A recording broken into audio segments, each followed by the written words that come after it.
Only 3 games on the MLB card today, but I've maxed out my position on 2 of them. Let's get it.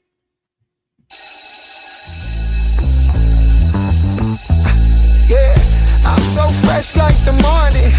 Mouth wide open like they yawning. Every time they see me, they in G-Shock. Homie, this is too far. Homie, I feel too alive. You can see me like Illuminati. You can see me like Illuminati. But I'm trying to...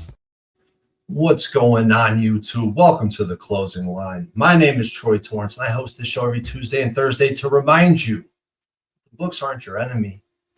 They're your roadmap. Every line, every price movement, every time a number opens and closes, the bookies are telling you something. Most people fight the books here at Pub Sports Radio. On this show, The Closing Line, we embrace them. We embraced them Tuesday, and we had a great Tuesday. We went 7-4 plus 4.4 units. And let me just go through this action real quick from Tuesday because we have plenty of time today. Only 4 games on the slate, so we can dive into a lot of it. Can be very active in the chat. It's very important that we capitalize and follow up last Tuesday, or this past Tuesday, with a strong effort here today. So from Tuesday's show, the Orioles lost in extra innings. They almost made a comeback, and it would have been great to get that win and really pushed me up to +6, right? Because it's a 2-unit swing. Every time that 50-50 spot doesn't go your way or does go your way, it's a 4-unit swing. It's very important to get those, at the end of the day, a lot of this comes down to the roll of a dice, right? There's only so much you can do in your handicaps. Had the Yankees for 2 units, and that was a play I was kind of backtracking on. They ended up getting the job done. The Cubs lost. They continue to lose for me. Angels' first 5 money line was a winner, and a pretty easy winner. I think they absolutely crushed that game. The Reds' first 5 team total over was basically a push, right? I basically built a 2, and it pushed because they landed on 2. I lost with the Reds' first 5, minus a half or a half unit because I basically spread a half unit across 3 different bets there. Pushed on the team total. Lost with the Reds' first 5. The Pirates' first 5 was a winner. The Royals-Rangers' first 3 under that we added on the show was a winner. The Rays' first 5 was a winner that we added on the show. So those 2 plays we added on the show both won. The Athletics' first 5 was definitely the biggest bet, one of the biggest bets I've made all season, and they pulled it out. They pulled it out. For the show's purpose, I had 2 units on the first 5 money line and the first 5 minus a half. So plus 4.44 units. Great show. And I've been actually thinking about my record and my history on this show. In the NBA and the NHL, my leans and the plays that I bet have been very profitable. It makes me wish I had won. I've been betting these sports all season long, but I know that's not the case, right? Because in the NBA playoffs, you can really take advantage of the market, and obviously, clearly in the NHL playoffs, because we've been doing great on just line functionality alone. Now, it might not be the case with the Knicks because of my intimacy with the roster and my belief that they have the roster composition of an NBA champ, but the NHL certainly. Certainly. So actually, let's kick off today's show because I have a lot to say. Mark A., Mr. Glove, see you guys in the chat. Hopefully we get this chat going a little bit because, we only got a few people watching right now. Not as much as we've got to let the people funnel in before we talk about the MLB. So let's just start about, basically where I'm least confident in the NHL. Let's talk about the Hurricanes and the Golden Knights. We had a great read on the last game in this series on Tuesday. We wanted to be on the Hurricanes.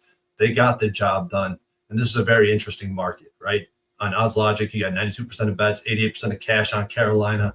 At Action Network, 82% of bets, 56% of cash on Carolina.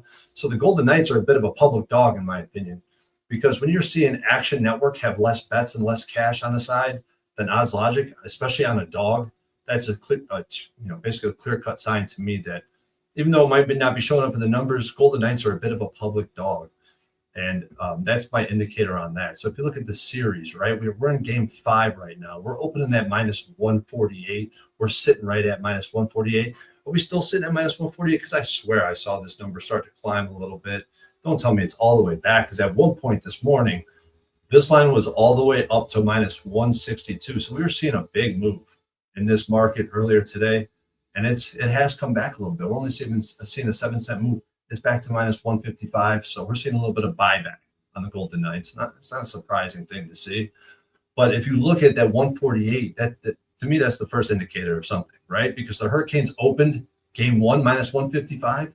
They closed minus 162. We're talking about the Hurricanes at home, right? We want to see what this team was priced at home against the very same opponent. That's going to give you an indicator of who the bookies like, because at the end of the day, nobody's sharper than the bookies. So who do they like in this spot? Game 1, they close minus 162, they lose. Game 2, they open minus 162, which is a sign they were going to win. We talked about Game 2 on the show, and they did get the win. They closed minus 162, they won 4-3. Fast forward to Game 5. Now we're opening at minus 148. It got up to minus 162. Then there was some buyback. The bookies are very happy keeping this number under the number that they had it previously.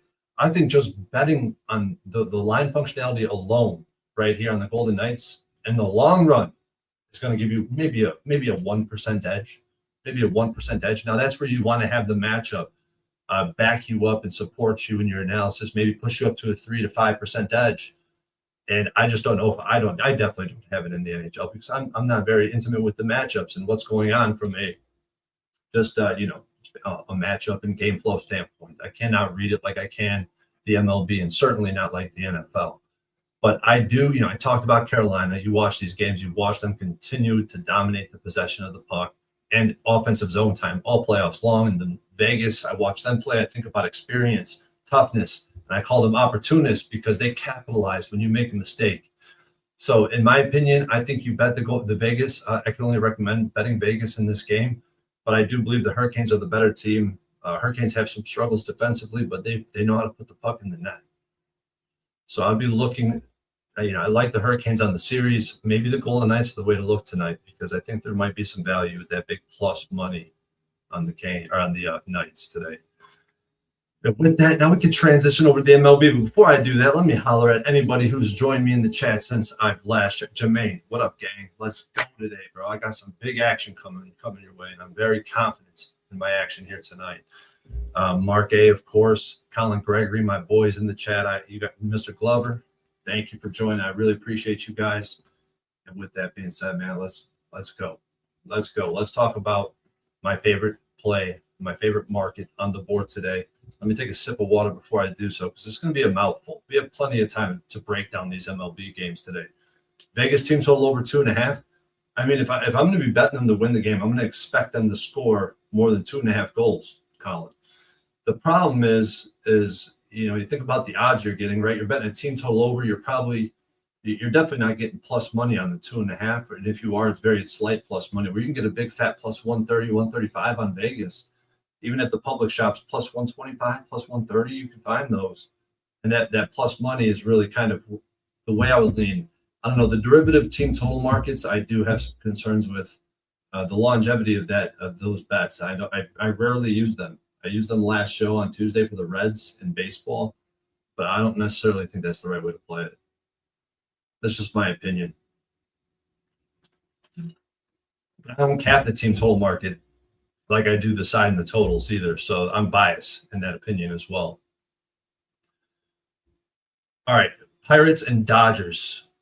This is no surprise to see. We're seeing the public and the cash, everybody piling on the Dodgers, 80% plus of bets on Action Network, on Odds Logic. Everywhere you look, you're seeing the action coming in on the Dodgers. You see this line, it opened minus 149, minus 150. It's up to minus 175. Now it's toggling between minus 170 and minus 180 over the last few hours. The total opened 8.5, heavily juiced to the over. It got up to 9.5, juiced to the under. Let's see where it's at right now. I'm hoping to see the 9.5. We are still at a pretty solid 9.5. It doesn't look like it's coming off that number. And this is a perfect example of why tracking market history and building the database was extremely valuable for me and has been a profitable venture so far. Now I need to continue to develop and learn from it. But I'm going to take it back to where the database began, why I started to build the database in the first place, is I started to learn about markets when I transitioned from counting cards on the blackjack table to betting sports during COVID. I realized there was an opportunity. I seen the public losing their shirts, piling onto one side, but I quickly realized, and everybody does, it's not as easy as just fading the public when it comes to betting on sports. So being the sick person I am, I decided to quantify it. And the database was born because I'm very proficient with Excel. Yes, fading the public works, but here's two examples of where it doesn't work and where the market told you to stay off the side. Well, yesterday, before we talk about this graphic, I just want to talk about two games that happened just recently. The Braves on the road against the White Sox in Game 1. We saw Fetty on the mound. We saw 89% of bets, 93% of cash coming in on the Atlanta Braves. The market did not move at all. It opened plus 130, right? The White Sox opened plus 130. They closed plus 130. So all this action, the line did not move. I did not bet this game, but I passed it. I did not bet either side. The White Sox got the job done. Then yesterday, Chris Sale was on the mound off of a loss, and everybody was back in on the Braves. Trust me, the Braves are the most bet MLB team the past 2 days, bar none, hands down. 85% of bets, 95% of cash on Chris Sale and the Braves. The line opened plus 129 and closed plus 129. No line movement. All the cash, all the action. You know the public's hammering the Braves against Fetty or with Sale on the mound, with the best team in baseball of a loss, and the line was not moving. Now, there's always exceptions to the rule, right? There's exceptions to the rule. What do we not see? We did not see any line movement. In this game, we're seeing a big, consistent, one-way traffic all the way up to minus 180. Now you can pull up the graphic. I appreciate it. When home teams open, now this is a graphic I built for this show. And if you look in the top right, look at the top right section, you can see the variables that I'm including in this analysis. We're looking at when home teams open between plus 110 and plus 135. Now, the reason I created such a wide range is because I wanted a bigger sample, right? I wanted a bigger sample to work with. Usually I work with tighter ranges. This time I needed to work with a bit wider range because the total's 9 and 9.5. You don't see a lot of totals this high, with a big home dog in this situation. So to get a bigger sample, I increased the range a little bit. And what did we find here? And this is a market I'm very familiar with. This line moved towards the road team, and it moved significantly. So if you just look at when the home team opens between plus 110, 135, the line moves towards, away from them with a total between 9 and 9.5. The away team is 71% straight up. That's 52 and 21. Okay, and they're winning these games on average by 2.5 runs, but they're only covering the run line 51% of the time. Now, if we look at when the line moves more than 10 cents, right, greater than 10 cents, we see that get bumped up to 24 and 3 straight up. That's 83% on the money line, 17 and 12 on the run line. That's 59%. And then if you look at the Dodgers, or if you look at in 2020 or 2026 specifically, this season in this market, the road team is 4-0 straight up. You can see that at the very bottom of the graphic. What happened in this market environment this season? The Dodgers beat the Blue Jays 14-2. The Braves beat the Nationals 8-6. The Yankees wall up the Astros on back-to-back nights 12-4 and 8-3. And we know the Dodgers are off a loss. I start to see these metrics. And now there's another graphic I have to pull up because what is feeding this data, right? Well, this is all based on my manual entries. I build this database. I hand built it, and I follow every single. I hand make the entries so I can know exactly what's happening in the market, study it the right way. If you look at this graphic, this is the exact same sample we were just looking at. But if you look to the very left, you'll see cash flow on the money line in the green section all the way to the left next to the team names. Look where my filters are. Look at the percentage of bets on the road team, right? 80% plus of bets on the road team and 80% more of the cash on the road team. And what's the result in this market? The road team is 17 and 2 straight up on the money line. That's 89%. I know it's a small sample, but it's a pretty convincing, compelling sample to look at. And then you can see on the run line, they're 12 and 7 on the run line, 63%. And that's all I needed for the graphics for this one. I appreciate it. This is why I do what I do, and I spend so much time in the database. And I know that there's ups and downs with sports betting and gambling, and you just got to be able to stick with it and know that you're betting a good number in a good market. The bookies are showing concern in this spot, and that's exactly where I want to be hammering the road team. And I did hammer them in this spot. And not only that, but I love the matchup. So we definitely have a market that we want to back. Do we have a matchup that correlates? The answer, in my opinion, is undoubtedly yes. Mitch Keller on the mound, he's a serviceable starter. Definitely a back of the end rotation type of guy, though, at this point in his career. He's got a 123 whip, which is a little bit better than average, and a 453 xERA, which is a little bit worse than average. His last 2 starts, he's been god-awful. And this is where I think about in baseball, where you want to ride the trend instead of buck the trend. When the NFL, the season's so short, it makes more sense to buy high, sell low, buck the trend. Not necessarily in baseball. Look at his last 2 starts, right? We want to ride this trend, and he's getting crushed. 8.2 innings pitched, 17 hits, 13 earned runs. So 13 earned in 8.2 innings. We know he's capable of big bounce back starts. We've seen it throughout his career, but I don't know if I've ever seen 2 terrible starts out of Mitch Keller like I did. It's basically the underlying sign to me that something is wrong. The common theme throughout the league this year is fastball velo is down. You can see it across the board. It's right here with Mitch Keller as well. His fastball, breaking, and off-speed run values are all down year over year versus last year. His xERA is down. His ground ball rates went down from 44 to 39%. His K rate is down from 20 to 18%. And this is with no real changes in his pitch mix. He has a pretty standard pitch mix at that. He's just not missing enough bats relative to the quality of contact he's given up. And I think it makes for a bad situation when you're talking about a Dodgers team that's pretty probably pissed off of a loss. Keller versus the Los Angeles Dodgers, over 80 at bats, 312 opponent batting average, and a 1,000 OPS. LAD versus the Dodgers versus right-handed pitching. They're number one in the MLB since May 1st. And Keller's proven he's vulnerable at home. You see, look at his home resume. The Twins got to him for 7 earned. The Rockies got to him for 6 earned. The Nationals got to him for 5 earned. And I'm going to be attacking him today. And I like the pitcher on the other side with Robleski, who's got a 1.0 whip, 387 xERA. His last 2 starts against Arizona and Philly, 13 innings, only 1 earned run. Basically, he's in the complete opposite form of what we've seen out of Mitch Keller so far, recently. It's pretty much the exact opposite of Keller in a lot of ways, too, because if you look at all of his pitching run values, fastball, breaking, off speed, they're all up year over year. He's in the 90th percentile in fastball and the breaking ball category, which makes him extremely dangerous. He's improved his, xERA year over year, modest improvements in his quality of contact. But it's kind of awkward looking at his Savant page because, yes, all those numbers are in the top 10%, his pitching run values, but his expected batting average, chase, whiff, K rate, ground ball percentage are all in the blue, kind of below average or at league average. So he clearly pitches to contact because his K rate is down too. And there's just like Mitch Keller and just like most of the league, we're seeing a noticeable drop in velocity. His velocity is down year over year, but he increased the mix of his fastball. Despite that velocity drop on his fastball, he increased the usage of his fastball from 29% to 51%. And if you watch this show and you've watched what I've talked about all the time, and I don't have the data to necessarily back this up, but you want a starting pitcher that's throwing a fastball, that's able to throw the fastball, command it, because it just makes you so much more better. It just makes you so much more efficient as a pitcher and allows you to really keep the batter on his heels.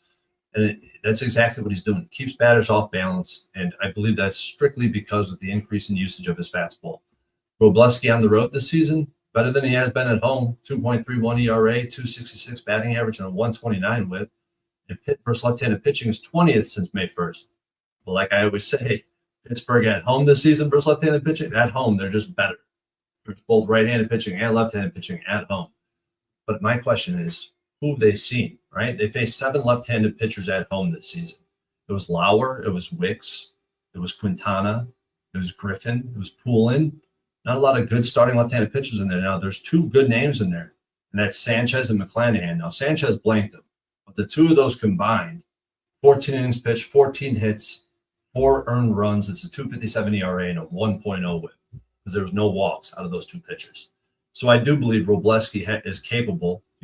He's certainly better than Lauer, Wicks, Griffin, and Poulin, right? Maybe he's not Sanchez or McClanahan. It's fine. Give me something in between there, and we'll be just fine over here against Mitch Keller on the mound. So, on Tuesday, we faded the Dodgers in the first 5 in the full game. We split. I'm zagging today. I'm zagging in a big way. I think we have a starting pitcher advantage, a bullpen advantage. Obviously, we have an offensive advantage. The Dodgers are 4-0 in the last game of a road-to-road series. The Pirates are 2-3 in the last game of a home-to-home series. The Dodgers are 9-3 off a road loss this season, and the market history heavily favors the Los Angeles Dodgers. So this is one of those times I'm putting my ass on the line, and I am moving on the Dodgers, and I moved heavily. I had the Dodgers money line, minus 154 for 2 units. I also added a minus 166, a little bit to that position. I got the Dodgers minus 135 this morning, and I got the Dodgers first 5 money line for 2 units. So yes, I'm loaded up on this spot. Now you have to stay within the basically the parameters of your bankroll, right? And you have to have a risk slider. You have to know when you want to take risks and when you don't want to take risks. This is a spot where I believe I have a big enough edge and I can take a risk. And that's exactly what I'm doing. I'm hammering the Dodgers. So that is going to be my handicap on this game. let's see. Let's go to chat. Let's see what's being said. Who's riding with me? Who's fading? Antonio Bop says, let's get some money. Yes, sir. That's what I'm trying to do. I'm trying to do that with the Dodgers today. Yesterday, I was on two massive, dogs and the Twins and the White Sox, and I got the cash in those. Both of those games won. I'm hoping today it's the opposite. I'm loading up on this big, heavy, public road favorite, and I believe I'm well positioned. Colin Gregory, what do we got here? Who else do we got here? Anybody on this game? No Walker getting touched up a little. 3-zip Rangers. Come on, KC. Basket the rocker. Yeah, I know the delay in that game really kind of pissed me off. I kind of felt like, with that delay happen, I started seeing the line move a little bit against the Kansas City Royals. Wasn't very excited to see that. That delay kind of put some slump into my game today. Robleski not much better than them. Oh, better than Mitch Keller. I think Robleski is better than Mitch Keller. But yeah, you can make that argument. Definitely make that argument, especially looking at the body of work, the full body of work. Mitch Keller's been in the league, and he's proven to be a 2-3 in the rotation type of guy. Dodgers -1.5. Let's go, Allen. Let's go, Allen. Let's go. I'm with you, baby. Mark A -130. Yeah, Mark A's on the Dodgers -1, -130. That was the best line. I was looking at it last night. I did not pull the trigger. I got 5 cents worse on that, but I could have got a -148 on the Dodgers full game money line. The first 5 obviously wasn't open at that point. Got on the Dodgers late last night. Let's go, Rich. Let's go. Let's go. I think we're going to eat with the Dodgers tonight. All right, next game up, and this is the only game that I don't have any action on, but I could break this down. Maybe we could get there. Maybe the market has not really changed, so it's not like I'm going to get a big read on a market profile from here, because we're not seeing much in the history of this specific environment. Now, this total, no, it's basically 8.5 juice to the over. It's the same. So right now we're looking at a lot of cash coming in, a lot of sentiment on the Mariners in this spot. It kind of makes sense, but I could easily make a case for the Orioles in this spot. Well, first of all, let's talk about what's going on in this market. So the Mariners open -112. We're seeing a -114 on the screen. And based on the entry I'd be making in my database, I'd be making a -120 entry into the database right now. And that does change things quite a bit. The total opened at 9, juiced heavily to the over. We're seeing 8.5. No, heavily to the under. Sorry, I'm seeing an open at 9, -131. But this is between 9 and 8.5, and it hasn't really moved, right? Pretty stagnant on the total. Look at the market history. No matter what combination of variables you want to include in this market environment, you get a money line range between 47 and 53%.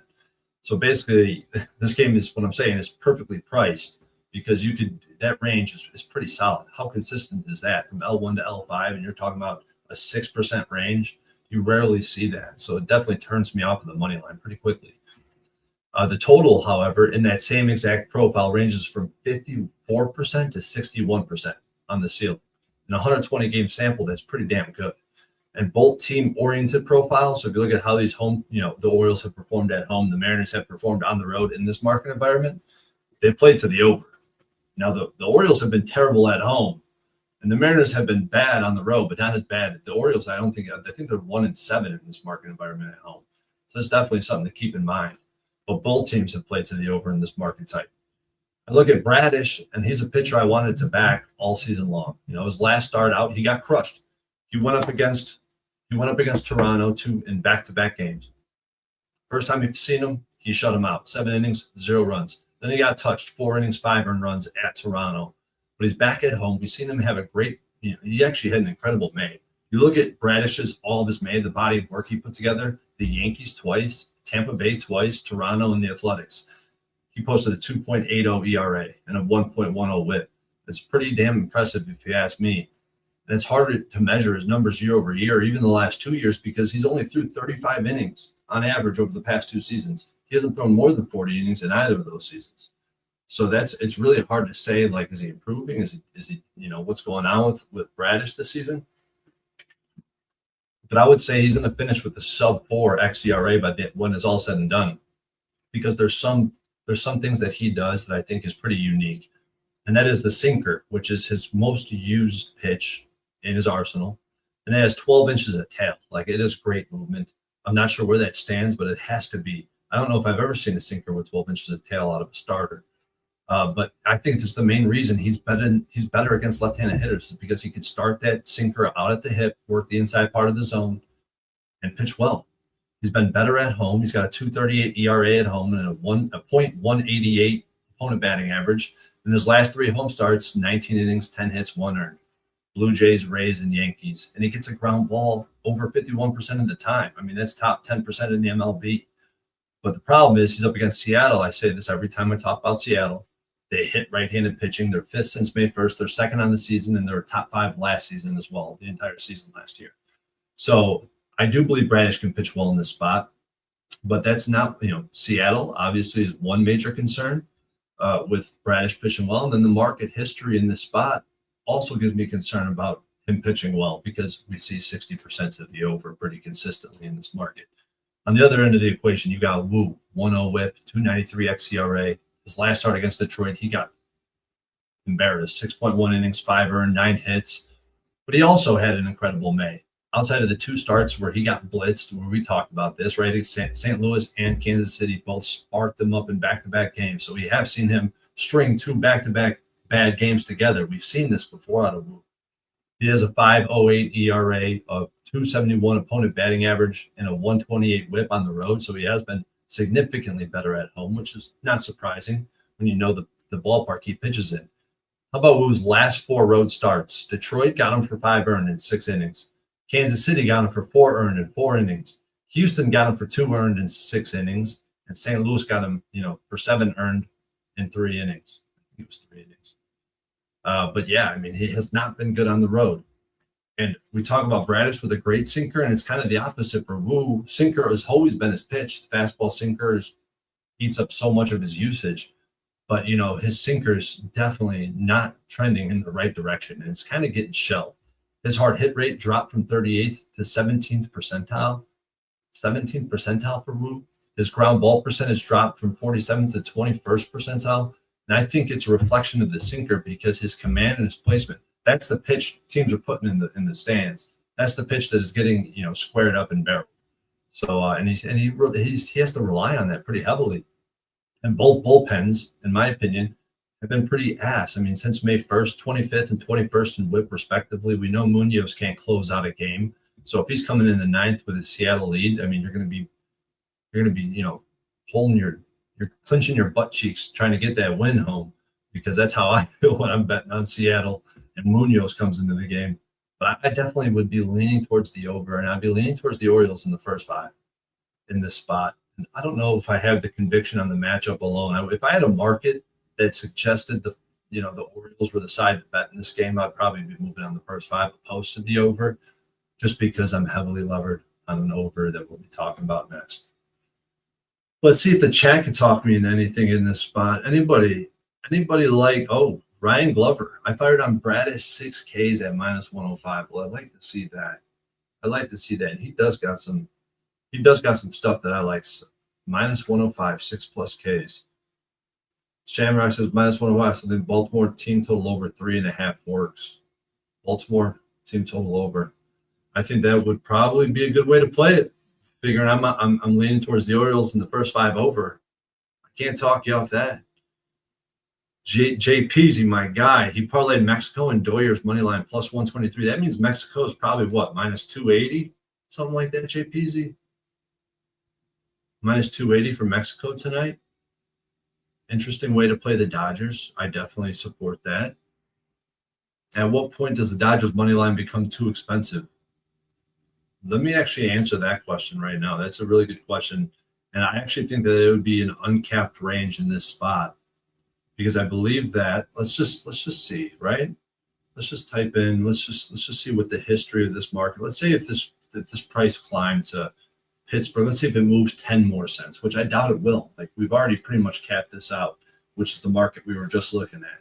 But let's say if this moved 10, 15 more cents, kind of creating a bigger range, right? Let's move off of the +130, +140. Let's go with the home team closes +160 or higher, with the market moving to the road team. Let's do this. and it's not going to look good. It's not going to look good. And the high total is helping the road favorite in this spot as long as this market's moving with it, right? The high total is only helping increase the volatility of these spots. And let's go to a big move, right? Because we're talking about a 20-cent plus move. Okay, so I would say just looking at the distribution of this, and I'm looking at price ranges between plus 140 to 160, plus 160 to plus 180. So if this line moves 20 more cents, I would say you start to lose value. And market history would suggest that it would be a minus EV play. That's 20 cents away still. That's 20 cents away. Mark A, I am going to consider it, man. I'm going to consider it. I kind of want to be on the Orioles today in some way, shape, or form. Minus 245, Troy already cashed. Beautiful, beautiful. Mexico. I'm surprised you didn't get a better number than minus 245. But it's so shocking to see, like, I don't know what book you bet it at. I think you're in Cali, JPZ. So you probably bet it at an offshore, which usually gives you a better price on the parlays because the public shops with the parlays, not good. They're stealing value. They're just straight up stealing EV out of your pocket. Like, for example, if you did a money line parlay on FanDuel and you compared it to Bet Online or Bovada, you'd be shocked at what you'd see because, you're talking about a 10 to 20 cent difference. Colorado getting smacked. Oh, I love to hear that. I love to hear that. I need that. I also need the Royals to wake up here. This was a high total. I'm not counting them out.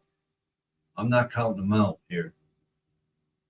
Nasty motherfucking Nate, I think your Red Sox are going to be bet on in their next series, man. I think I'm going to be betting on the Red Sox tomorrow. All right, let's go. We got one game left on the board. It's 4:30. We got White Sox versus the Braves. And as you know, as I already talked about on this show a little bit earlier, I'm on the White Sox in the spot. You're looking at, this is no surprise, 72% of bets, 74% of cash on Atlanta, 84% of bets, 94% of cash on Atlanta, 60% of bets now, 90% of cash on the over. So you're seeing sharp action on the over. And this is a spot I did heavily bet. And you're seeing all the action once again coming in on Atlanta. And anytime, this is another spot where we're looking at more bets and cash on the home dog, right? We got a home dog in this spot. We're seeing more bets and cash coming in on the home dog at the recreational books, your FanDuels, your DraftKings, right? At Action Network. If you look at the cash flow, you're seeing more cash, more bets on the White Sox. Not the same on odds logic, where I assume that the sharper action is going to be. But what does that tell me? And like I said, with the Kings game and the NHL game, I think that's telling me that there's a public sweetheart here, and it's Chicago White Sox. And I backed them yesterday. And now I think that it's a little bit different today, but I don't want to be focusing on the side. I want to be focusing on the total. And I have a graphic for this game as well. So if we look at when the home team opens and closes between minus 105 and plus 110, because currently in this market, we're looking at a very stagnant market. This market hasn't moved more than 3 cents in either direction based on the book I make entries into the database. We're looking at a very flat line. So when the home team opens and closes between minus 105 and plus 110, with a total between 8 and 9, right? A very standard total. That's what I'm trying to get across with this profile. What's going on in that spot? The road team is 116 and 99, straight up 54%, but the over is 122 and 77 in that sample, 61.3%, and almost a 200 game sample.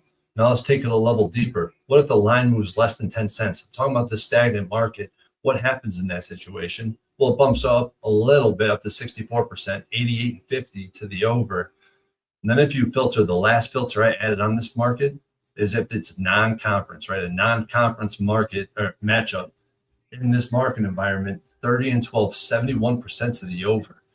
Well, I talked about you want to ride the trend, not buck the trend. What about this season in 2026? Look at the history of this market this season. It's 9-0. Now there's 2 pushes, right? You see 2 games landed on 9. But look at the cumulative runs in the sample. 112 runs in 9 games, an average of 12.4 runs per game in this market environment.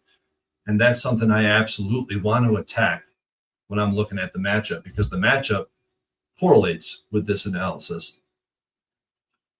Which brings me to my first pitcher on the mound, Anthony Kay, with a 145 whip, 440 ERA, but a 587 xERA.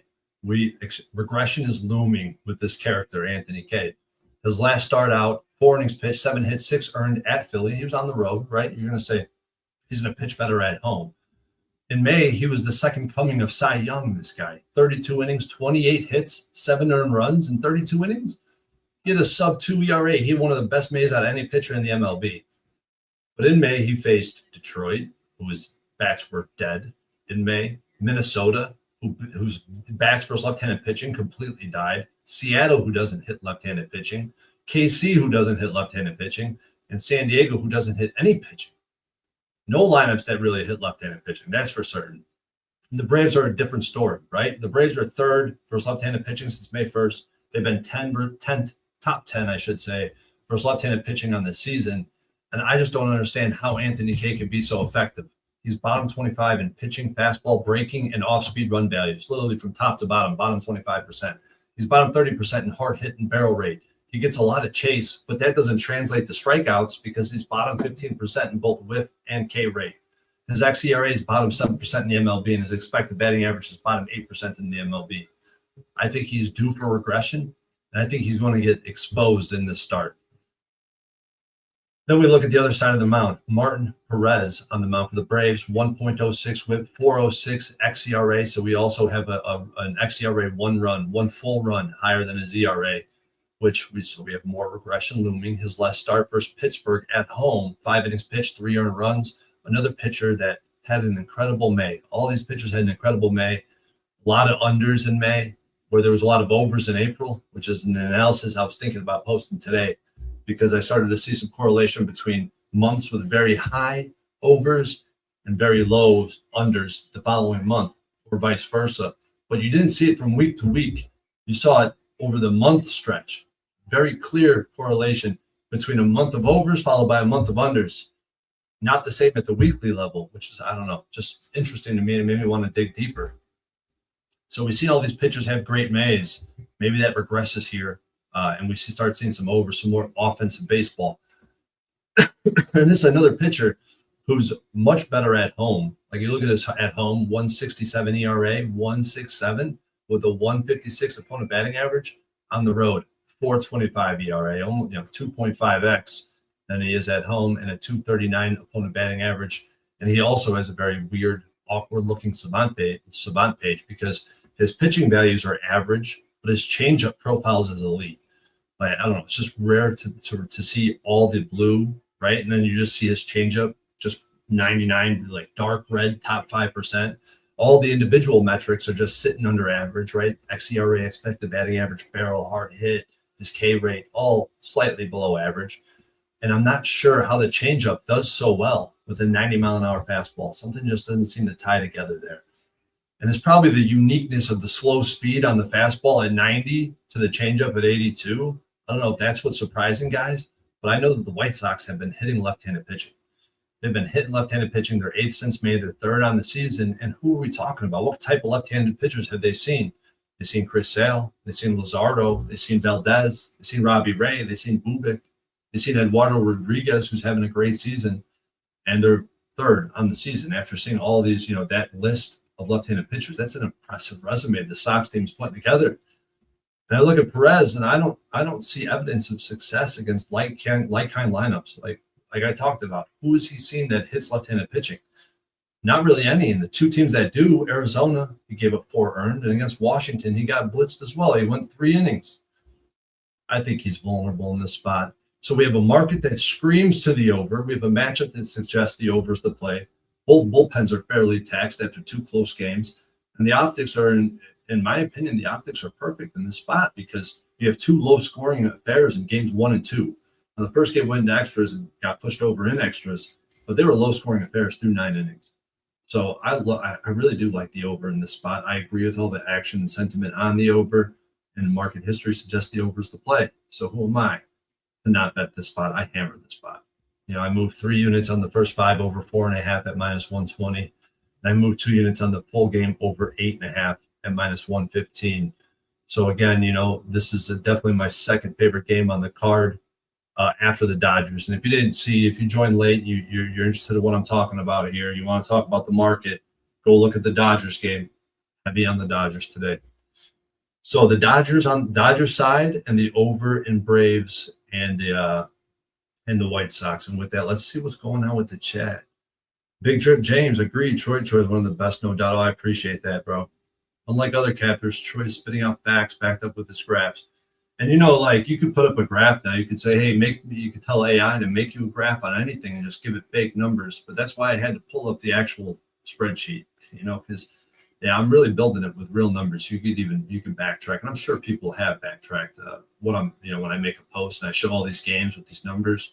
I'm sure somebody has. Haven't been called out yet. So Jimmy plus Troy equals gold. I know. I want to work with Jimmy a lot more. I do. I mean, Jimmy was really he's really what the entire database was predicated on. When I was making the transition to sports betting, and I was trying to analyze who could I listen to maybe get some alternative opinions, how to think about how to bet on sports. And after all the guys and all the information and the references that I went through, it just kept coming back to Jimmy the Bag, who just kept talking about the market and how important it is. And who am I? Who am I to step in front of the books? Which is definitely the belief I adopted, and the belief that really, is why I created the database. What's up, Sweaty Butch? I haven't seen you or talked to you in a minute, man. Thank you for joining. Thank you for showing some love. So I guess to wrap it up here, I'm heavily invested on the White Sox Braves over. I prefer the first 5 over the full game, but I've hammered the Dodgers. Full game money line, first 5 money line, got the run line. But yeah, I'm my biggest bet, my biggest investment is just on the full game money line, riding with the database, which I really feel confident in. And for the last thing, just to see if I can get some action down on this last game. I was talking about the Orioles, talking about betting the over, and talking about betting the Orioles first 5 in this spot. Let's see if anything has changed in the first 5 market, because this is a spot where I'm hoping I could see a first 5 discrepancy, and we see this first 5 line move towards the Orioles, and it has not. It does not. The first 5 line is moving in unison with the full game. That hasn't changed. And just for shits and giggles, this market hasn't really changed, but we could look at when the closing market one more time here just to see. Let's give it a between -110 and +110 close. Let's look at 8.5 and 9 as the total, non-divisional. Yeah, just 54%. It's just not enough. It's just not enough here to feel conviction. And it's still the over. The play is still the over in this game, in my humble opinion. The play is still the over. Let's throw on the opening price range. Last look here. Man, oh man, do I want to bet the over in this game. I don't feel comfortable in the side. Every time I filter the database down again, it just flips between 52, 48, 47, 53. It's just not worth it on the side, in my opinion. There's nothing clear cut. And the total is pretty clear cut on the over. So yeah, let's just put it on my record. Let's just go with it. I'm not going to sit here him and haw about the over and not betting it. I'm moving on this over right now. Let's see what kind of numbers I can get. The last show, I don't really move on stuff live on the show. I think every time I think I'm a perfect 3-0 since I've been doing this closing line show. So we're doing Orioles, Mariners over 8.5. I know I can get 8.5 out of here. So let's see what we can get on this total. And we can get an over 8.5 -115. That's it. Damn it. Hoping we can get a -110. But I'm okay with that. Let's go. Over 8.5. There we go. I'm in on the over. So now we bet all these MLB games. All these MLB. I'm not going to hem and haw and not bet this over. So I got 2 overs today. It's very rare I'm betting overs. And I'm not going to lie, the over I bet in the White Sox and the Braves game is probably my biggest bet on any over that I made in the MLB for sure. Toby Lane, any bets on the CFL? Unfortunately, no CFL for me. I do not have any bets on the CFL. Are you from Canada, Toby? I don't want to get sidetracked during the MLB season. I have almost a 6,000 game sample now in the database. I just need to lock in. We're back, brother. damn, man, just hearing, if I put football on my TV right now, any form of football, Canadian football's fine. Just to feed the geese, like I won't come back. I won't come back. That football season's right around the corner. I'm looking forward to it. MMA locker room. My Braves have one of the best farm systems. Yeah, your Braves are set up low key, spot on, and their bats are about to get to Anthony K today, Millsy. I believe that. But with that being said, so we got the over in the Orioles game. We got the overs in the White Sox game. First 5 and full game. I prefer the first 5. I've loaded up on that. We got the Dodgers heavily. We're heavily invested in the Dodgers. If you didn't see me handicap the Dodgers game, I suggest rewinding and hearing some of my points, some of the evidence I have that supports a bet on the Dodgers. I do highly recommend.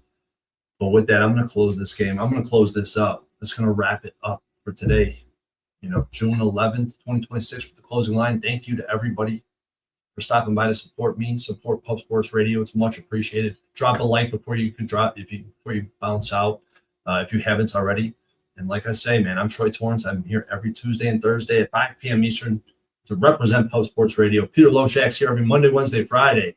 And I've been grinding my ass off since 5 a.m. trying to get to this bag. I believe we're about to.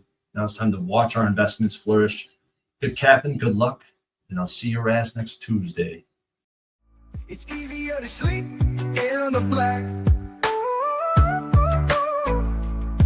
when you're losing your ass and feeling so.